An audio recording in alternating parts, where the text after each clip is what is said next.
What if I told you there's a female psychology trigger that makes her chase you, and most men destroy it in the first 5 minutes?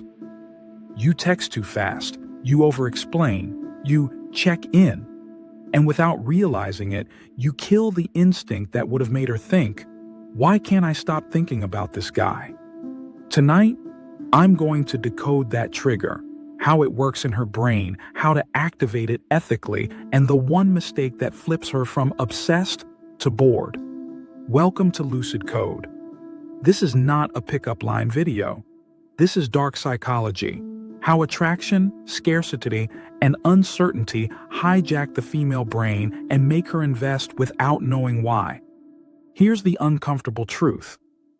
Women don't chase nice, and they don't chase available. They chase what feels rare, slightly uncertain, and emotionally stimulating. The goal is not to trick her. The goal is to understand the mechanism and stop fighting your own value. The psychology trigger is what I call the controlled uncertainty frame. Controlled means you're intentional, not chaotic. Uncertainty means she can't fully predict you or your level of investment. Frame means you set the invisible rules of the interaction. When a woman can predict exactly what you'll say, when you'll reply, and how much you like her, her brain switches from curious to comfortable. Comfort feels safe, but comfort does not make her chase.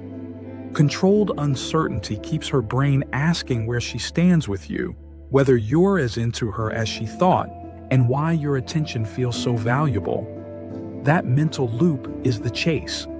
3 psychological forces are being triggered beneath the surface. Scarcity means the rarer something feels, the more value the brain assigns to it, and if your attention is everywhere, it's worth nothing. Reactance kicks in when access feels uncertain, because when people sense they might lose freedom or access, they push to regain it. Cognitive investment happens when she has to think about you, decode you, and interpret your signals, forcing her brain to justify that you must matter. You're not hypnotizing her, you're letting her own brain do the work. Phase 1 is establishing genuine interest, because controlled uncertainty only works if she first feels safe and genuinely desired. You do that by being warm, present, and grounded, making eye contact, listening properly, and teasing lightly without insulting. Give 1 or 2 real compliments, not generic ones, like saying you appreciate how direct she is instead of just saying she's pretty. Phase 2 is strategic scarcity, where you subtly change the pattern without becoming cold or distant. You stop replying instantly by default, sometimes answering in minutes, sometimes later, letting your life decide instead of your anxiety. The same applies to plans, where instead of being always available, you leave space and say you might be free and ask what she has in mind.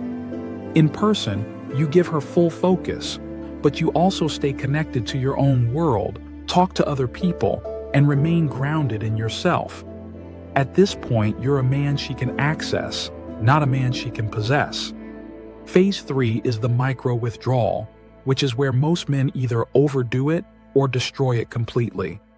You pull back just enough to create contrast, not a wall, but a noticeable gap.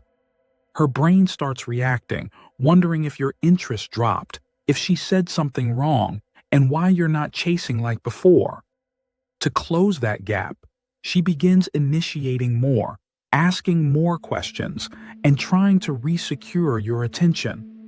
What looks like her chasing you is really her chasing relief from psychological tension. The biggest mistakes are disappearing completely, acting fake cool, or using this on emotionally unstable women. This does not create love out of nothing. It only amplifies what's already there. If there is no spark, this won't save it, but if there is, controlled uncertainty multiplies it. The strongest frame you can hold is being attracted to her while still having a life bigger than her. Your time is rare, your attention means something, and anyone who wants more of it has to meet you halfway. If you want a part 2 with real message scripts and word-for-word examples, Comment Decode the Next Level. And if you're ready to stop chasing and start being chased, subscribe. On Lucid Code, we don't beg for attention. We understand the psychology behind it.